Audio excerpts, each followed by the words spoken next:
మనసులో శతాబ్దాల గౌరవం, పట్టు పరంపరకు ప్రతీక, సంప్రదాయానికి శాశ్వత చిరునామా సఖీ.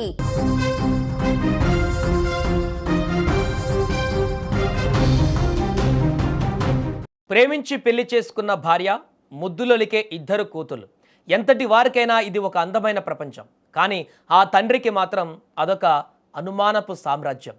ప్రేమ వివాహం చేసుకున్న అతనికి మొదట్లో అంతా సజావుగానే సాగినా కాలక్రమేణా ఆ వ్యక్తి మద్యానికి బానిసయ్యాడు.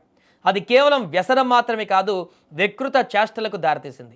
తన భార్య పైన అతనికి ఉన్న అనుమానం ఎంతలా పెరిగిపోయిందంటే చివరికి పడక గదిలో కూడా సీసీటీవీ కెమెరాలు అమర్చి ఆమె ప్రతి కదలిక పైన నిఘా పెట్టేవాడు. ఈ వేధింపులు భరించలేక రేష్మా అనేటువంటి మహిళ 9 నెలల పాటు పిల్లలకు దూరంగా ఉండవలసి వచ్చింది. కానీ బిడ్డలపైన మమకారంతో మళ్ళీ ఆ నరకంలోకి అడుగుపెట్టింది. ఆమె తిరిగి వచ్చిన కొద్ది రోజులకే ఏమైందో ఏమో కానీ తన కూతుళ్ళు గొంతులు కోసి దారుణంగా హత్య చేశారు. కాన్పూర్ నగరంలో జరిగిన ఈ అత్యంత హేయమైనటువంటి ఘటన ఇప్పుడు దేశవ్యాప్తంగా సంచలనం సృష్టిస్తోంది. నిందితుడు 2014లో భార్య రేష్మా చైత్రిని ప్రేమించి పెళ్లి చేసుకున్నాడు. మొదట్లో వీరి కాపురం ఎంతో హాయిగా సాగింది. కానీ కాలక్రమేణా ఆనందం ఆవిరైపోయింది. నిందితుడు మద్యానికి బానిసై నిత్యం తన భార్యను వేధించడం మొదలుపెట్టాడు. అనుమానం అనే పిశాచి అతని తలకెక్కడంతో భార్య కదలికలపైన నిఘా ఉంచడానికి ఏకంగా బెడ్రూమ్లో కూడా సీసీటీవీ కెమెరాలు అమర్చాడు. తన భార్య ఎవరితో మాట్లాడుతుంది, ఎక్కడికి వెళుతుంది అని ప్రతిక్షణం చెక్ చేసేవాడు. ఈ వేధింపులు భరించలేక రేష్మా 9 నెలల పాటు తన బిడ్డలకు దూరంగా ఉండవలసి వచ్చింది. కానీ పిల్లలపై ఉన్న మమకారంతో మళ్ళీ ఆ నరకంలోనే అడుగుపెట్టింది. హత్య జరిగిన రాత్రి కుటుంబ సభ్యులంతా కలిసి భోజనం చేశారు. ఆ తర్వాత నిందితుడు తన 2 కవల కూతుళ్లను పడుకోబెట్టడానికి తన గదిలోకి తీసుకువెళ్ళాడు. భార్య సీసీటీవీ మానిటర్లో చూస్తుండగా అతను ఫోన్లో ఎవరితోనో సుదీర్ఘంగా మాట్లాడడం గమనించింది. తెల్లవారుజామున 2:30 సమయంలో ఒక పాపను బాత్రూంలోకి తీసుకువెళ్ళి మళ్ళీ గదిలోకి తీసుకువచ్చాడు. ఆ తర్వాత గదిలో ఉన్న లైట్లు ఆర్పేశాడు. అదే సమయంలో ఆ కసాయి తండ్రి తన అసలు రూపాన్ని బయటపెట్టాడు.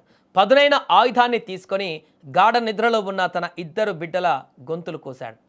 ఆ 2 బాలికలు కేకలు వేసే అవకాశం కూడా లేకుండా వారి ప్రాణాలు గాల్లో కలిసిపోయాయి. పాపం ఆ చిన్నారులకు తమను ఎవరో చంపారు, ఎందుకో చంపారని కూడా తెలియదు. సో నేరం చేసిన తర్వాత అతను ఎంత తెలివిగా వ్యవహరించాడంటే నేరుగా పోలీసులకు ఫోన్ చేసి తన ఇంట్లో ఎవరో హత్య చేశారని ఫిర్యాదు చేశాడు. కానీ పోలీసుల విచారణలో అతని నాటకం ఎక్కువసేపు నిలబడలేదు. రక్తపు మడుగులో పడి ఉన్న ఆ పసి మృతదేహాలను చూసి అక్కడికి వచ్చిన అధికారులు కూడా చెలించిపోయారు. అతను మమ్మల్ని చంపేస్తానని ఎప్పుడు బెదిరించేవాడు అని రేష్మా కన్నీరు మున్నీరవుతూ చెప్పిన మాటలు అక్కడున్న వారిని కలిచివేశాయి. ప్రస్తుతం సీనియర్ పోలీసు ఆధ్వర్యంలో దర్యాప్తు వేగంగా జరుగుతోంది. ఫోరెన్సిక్ బృందం కీలక ఆధారాలను సేకరించింది. ఈ దారుణంలో నిందితుడి తండ్రి పాత్ర కూడా ఉందనే అనుమానంతో ఆయనను కూడా అదుపులోకి తీసుకున్నారు పోలీసులు.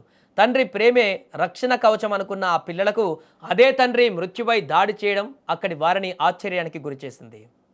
एक सूचना मिली कि त्रिमूर्ति अपार्टमेंट जो थाना नौबस्ता क्षेत्र अंतर्गत आता है, इसमें एक पिता ने अपने 2 पुत्रियां जिनकी उम्र लगभग 11 वर्ष से जुड़वा है, उनकी गला काट करके हत्या कर दी है। इस सूचना पर सभी अधिकारियों द्वारा घटनास्थल का निरीक्षण किया गया है और डॉग स्क्वाड लोक फॉरेंसिक टीम द्वारा भी मौके का निरीक्षण किया गया है।